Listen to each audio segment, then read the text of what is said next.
Virgo, hi! Welcome to Mr. Queen PH. At ito ang inyong weekly reading for April 14 to 20, 2025. So if you're interested in private readings, meron tayong link sa description at sa pinned comment. Paka-check nyo na lang information kung paano mag-book for a private reading. And please subscribe to our channel to show your support. Like, share this video at comment na rin kayo kung kayo ay naka-resonate. Okay, Virgo. Let us see ano yung energies mo this week. Virgo. Conjunction alliance. Oh.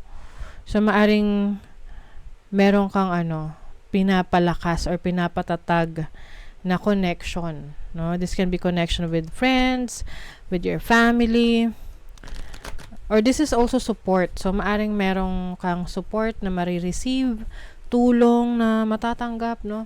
Galing sa isang taong naniniwala sa kakayanan mo. You also have 5th house, which is about your passion. Ito yung mga creative side mo, no? So, I think you will also explore your creative side, your creativity. Pagiging malikhain mo. Alam nyo, lahat tayo meron tayong talents, no? Kailangan lang talaga i-explore natin kung saan tayo masaya, kung saan tayo nag-e-enjoy. Kasi yung magiging produkto niyan ay amazing. Oo. You also have the 3rd house, which is about communication. So, iba sa inyo, ang inyong career path or yung passion ninyo may kinalaman sa communication, public speaking, teaching, pwedeng social media.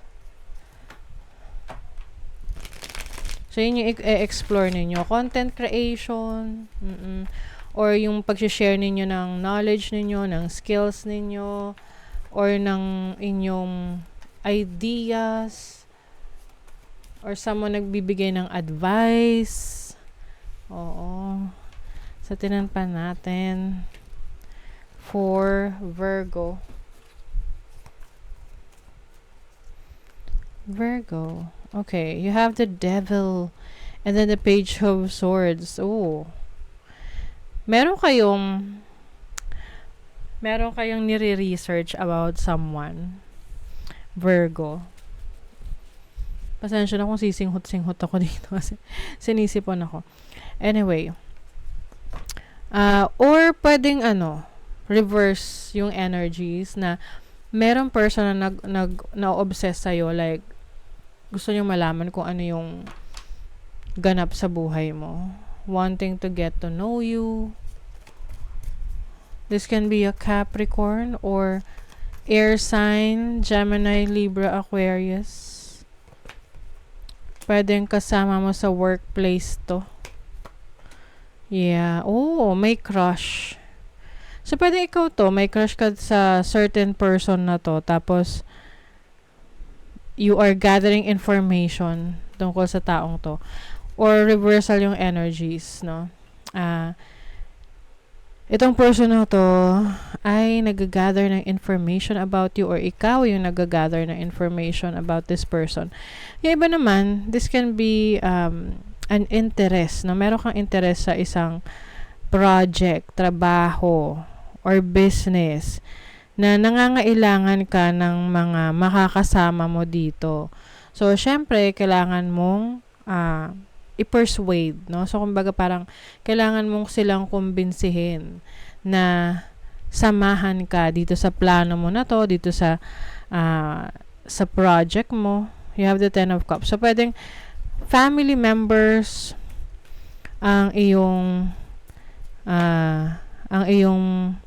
pinupursue. Like, for example, gusto mo magnegosyo, tapos kinukumbinsi mo yung family member mo, parents mo, tiyuhin mo, sino pang relatives na mag-invest sa'yo. You have the Wheel of Fortune. So, something is going to change in the dynamics of your family. So, ang nakikita ko rito is may pag-unlad, merong mas magandang may upgrade, okay? So some of you may be upgrading your house, upgrading your technology, no? Tipong bibili ka ng bagong laptop or any gamit, no, gadget to improve your life.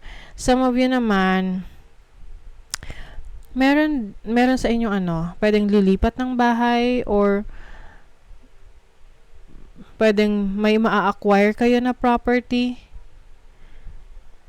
at meron kayong kinukumbinse na tulungan kayo. Okay? So, pwedeng kinukumbinse mo yung parents mo na bumili kayo ng property dito sa lugar na to or ikaw yung kinukumbinse ng anak mo. Okay? So, meron dito nagsustock sa inyo. Gusto kayong makilala. Pwede sa trabaho. Or gusto para pwedeng kung bago pa lang kayo sa work, merong nagiging interesado sa inyo. Wants to get to know you. But be careful with this person kasi parang every time na may bago sa trabaho, parang yun yung pinupuntirya niya. Ewan ko.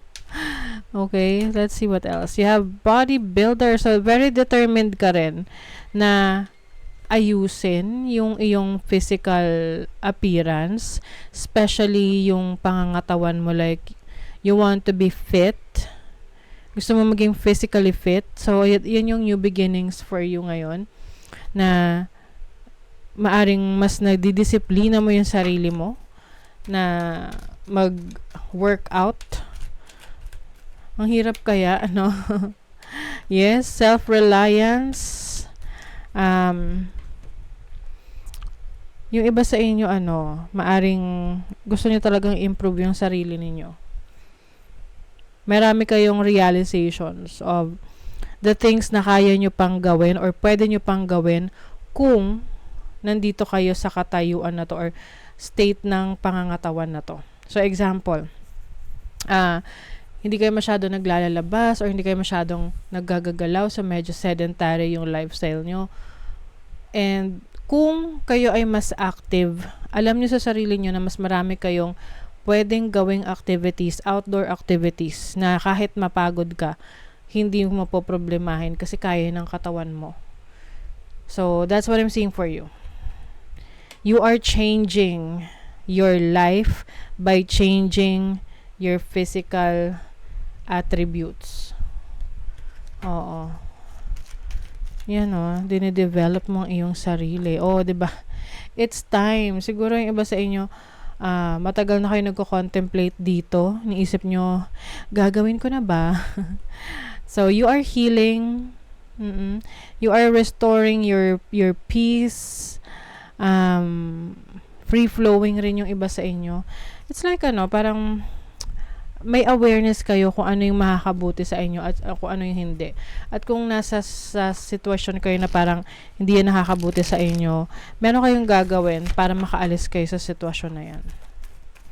So, money, career, finances, you have the King of Pentacles, which is your energy, Virgo. You have the Hanged Man and the Six of Wands. Wow. So, merong recognition sa work, sa trabaho nyo, sa career nyo. So, ano man yung source of income ninyo. I also see you na mas determinado, mas disiplinado sa trabaho, na kung ano yung goal mo, talagang you will do everything or anything to achieve that. So, yung iba, maaring meron kayong ma-achieve na recognition sa trabaho. Or, yung iba, maaring, ito, matagal nyo nang hinihintay na promotion, darating na. So, sa love life, nako, Virgo, ano nangyari? Anyari sa love life nyo, Virgo? Kasi meron ditong nag-heal, umalis, nag-alsabalutan. Umalis. So, yung iba sa inyo may be leaving a situation. Okay? Sa relationship. Nasa tingin nyo, it's no longer serving you. You want, gusto mo na umalis sa drama sa buhay. You want to heal. You want to focus on yourself. If you're single, tapos nagkaroon kayo ng traumatic experience with your past, I also see you na finally moving on, moving forward. Hindi ka na nag-hold on dun sa grudge, sa sama ng loob.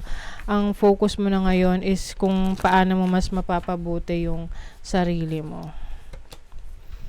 Feelings. Healing begins with feeling. Be gentle with yourself and tender with your heart. 'Di ba? Nagiging sensitive ka na sa totoong nararamdaman mo, hindi mo na to dinidisregard. You are feeling what you really feel. Hindi mo na iniiwasan. And doon nagsisimula talaga yung healing kasi may acknowledgement ka. Alam mo kung ano yung nararamdaman mo, ano yung mga bagay na kailangan mong ayusin sa sarili mo.